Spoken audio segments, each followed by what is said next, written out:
오늘은 7월 6일 시편 31편 9절에서 24절까지입니다. 먼저 9절부터 13절까지를 좀 길기 때문에 여러분들 나중에 읽어보시면 알겠지만 제가 조금 중간중간만 읽어볼게요. 9절부터 13절. 여호와여, 내가 고통 중에 있사오니 내게 은혜를 베푸소서. 내가 근심 때문에 눈과 영혼과 몸이 쇠하였나이다.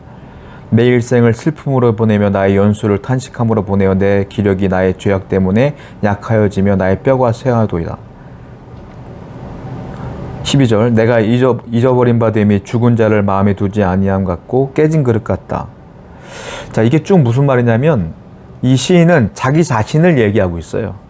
자기 자신이 어떤 존재냐면 내 눈과 영혼이 쇠하였다. 무엇 때문에?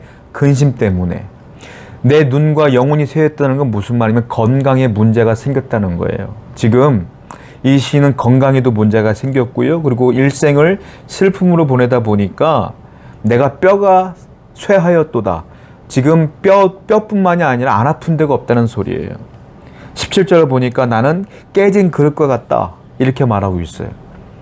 시인은 자신이 강한 줄 알았어요. 형통했기 때문에.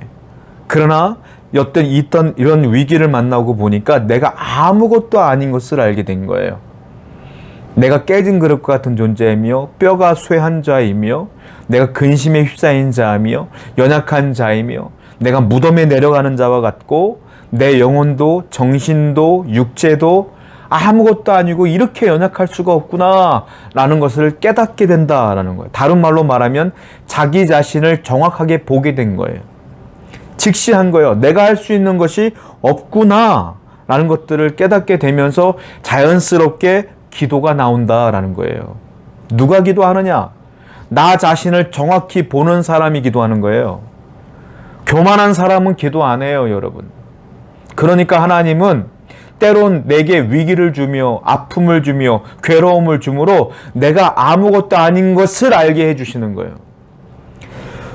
좀 목사다 보니까 병원을 가서 성도들 신방도 하며 또한 저도 아픈 적도 있고 부모님이 아픈 적도 있고 하다 보니까 병원을 다니잖아요.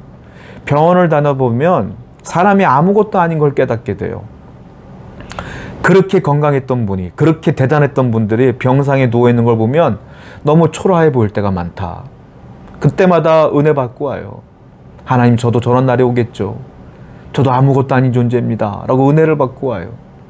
여러분 마찬가지예요. 몸이 아프면 아무것도 아니에요. 몸이 아픈 사람에게 돈 억만금이 뭐가 중요해요? 아무것도 아니에요. 무슨 말이에요? 하나님은 때로는 교만한 자에게 위기를 준다. 왜? 자기 자신을 보라고. 내가 아프면 내가 아무것도 아닌 존재인 걸 알아서 하나님께 구한다. 근데 다행스러운 건 뭐냐면 하나님은 공감하시는 분이라 내가 눈물을 흘리며 괴로워하면 내 눈물을 보시며 안타까워하시는 분이 누구냐? 하나님이시다. 그러니까 눈물을 흘리세요. 눈물로 괴로워하며 하나님께 구하세요.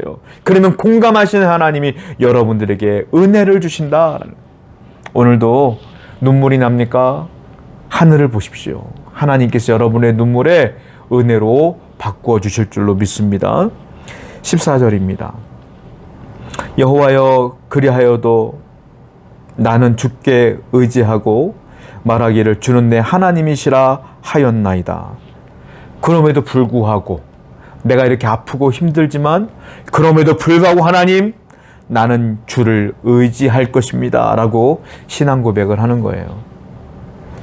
무슨 말일까요? 확신을 갖고 있어요. 우리 하나님은 나를 이대로 놔두실 분이 아니야. 내가 의지할 이 세상에 단 한 분이 있다면 하나님뿐이 없어. 그리고 더욱더 하나님께 매달리는 시인의 모습이에요. 여러분, 위기를 만나면, 어려움을 만나면 우리가 할 게 있어요. 뭡니까? 하나님께 내 믿음을 보일 때야, 그때가. 내가 그럼에도 불구하고 하나님을 신뢰합니다. 마귀가 여러분들에게 어려움을 줍니까? 그때 대놓고 우리가 보여드릴 게 있어요. 우리의 믿음을 보이는 거예요. 그때 흔들리는 게 아니라 그럼에도 불구하고 주를 의지합니다.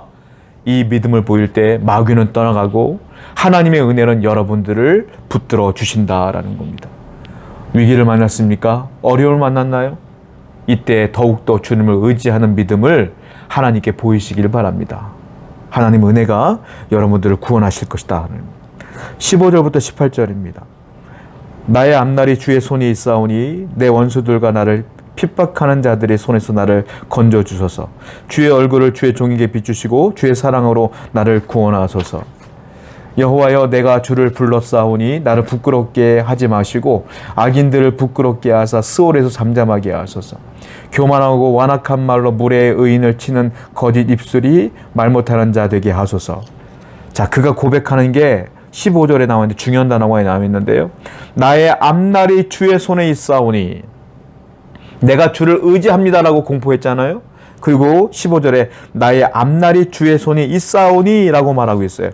나의 앞날은 무엇이냐면, 나의 앞날은 내 1년 뒤, 10년 뒤를 말하는 게 아니에요. 무슨 말이에요? 내가 하늘나라 들어가는 그날까지 모든 인생 전반적으로 하나님만 의지하겠습니다 라고 하는 거예요. 그리하면 하나님만 의지하는 나에게는 악한 마귀가 쓰러지며 넘어지며 패배하는 일이 벌어질 것입니다 라는 확신을 갖고 얘기하는 거예요.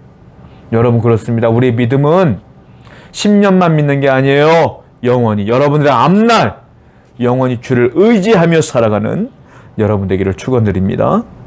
19절부터 21절. 주를 두려워하는 자를 위하여 쌓아두신 은혜, 곧 주께 피하는 자들을 위하여 인생함에 베푸신 은혜가 어찌 그리 크신지요.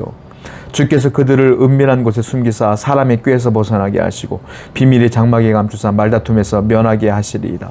여호와를 찬송할지어로다. 견고한 성에서 그의 놀라운 사랑을 내게 보이셨음이로다.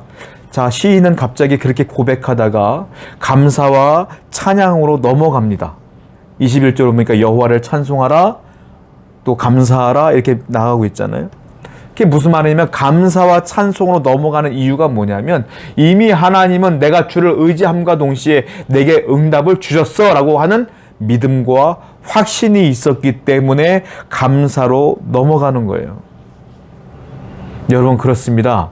위기를 만날 때 사람들은 절망하지만 믿음이 있는 사람들은 감사와 확신을 가지며 하나님의 은혜를 구합니다. 바로 그것이 믿음이요 신앙 아니겠습니까?